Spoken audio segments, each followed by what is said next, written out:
दोस्तों ये नया नोटिफिकेशन इशू किया गया है। ये सर्कुलर आपको मैं दिखा देती हूँ एक बार।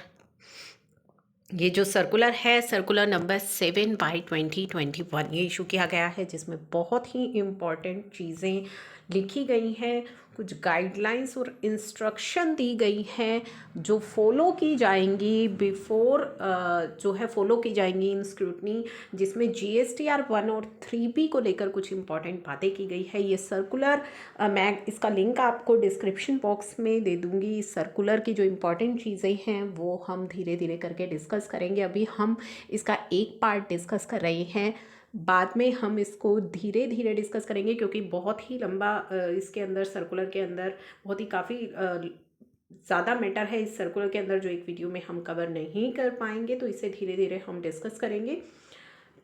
इस वीडियो में हम बात करने वाले हैं instruction and guidelines on outward supply related risk parameter, यानी कि GSTR 1 वर्सेस GSTR 3B का अगर मिसमैच है तो उससे जुड़ी क्या इंस्ट्रक्शंस हैं। Notice can be issued in such cases, issue किया जा सकता है notice where output tax due as per the form GSTR 1 is greater than reported in GSTR 3B।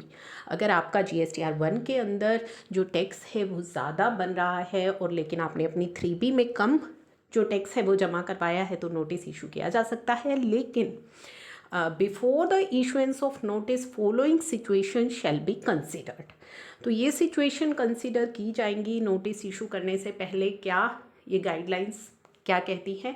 Credit and debit note aspects को भी देखा जाएगा। Credit and debit note in accordance with section 34 and section 37 subsection 3, ठीक है, ये वो भी verify होंगे। तो ये कुछ इंस्ट्रक्शन दी गई है कि जब आप नोटिस इशू होगा तो किन चीज़ों को ध्यान में रख करके होगा।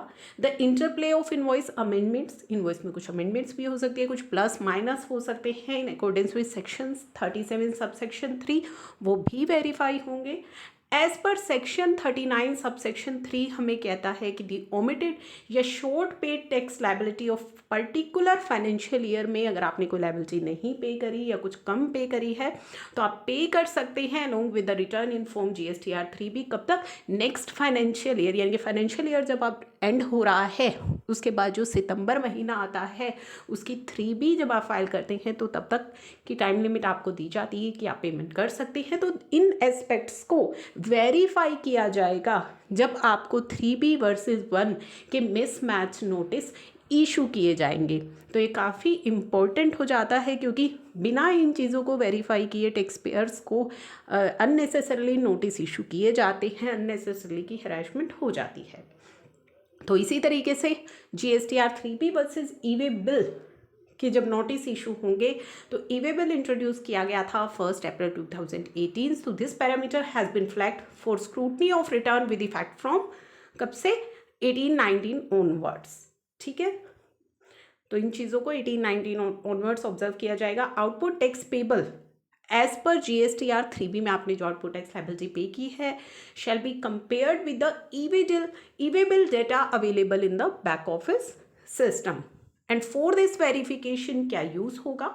बैक ऑफिस ऑप्शन यूज़ किया जाएगा, e-way bill, outward inactive item level report, and then उनको फिल्टर, ठीक है। If output tax due as per the e-way bill report is higher than the output tax due declared in 3B, e-way bill में ज़्यादा अगर आ रहा है 3B के comparison में, then notice shall be issued in such cases, तो उन्हीं cases में नोटिस इशू किया हो जाएगा। तो ये काफ़ी सारे पैरामीटर्स हैं जो इस सर्कुलर के अंदर डिस्कस किए गए हैं नोटिस से रिलेटेड, स्क्रूटनी से रिलेटेड, जो हम डिस्कस करेंगे अपनी आने वाली वीडियोस में भी। अभी मैंने आपके साथ 2 इम्पॉर्टेंट पॉइंट डिस्कस किए हैं, 3B वर्सेस GSTR 1 मिसमैच की जो नोटिस हैं और 3B वर्सेस ई-वे बिल के। तो इसका लिंक मैं आपको अटैच कर दूंगी, आप वहाँ से इस सर्कुलर को डाउनलोड कर सकते हैं।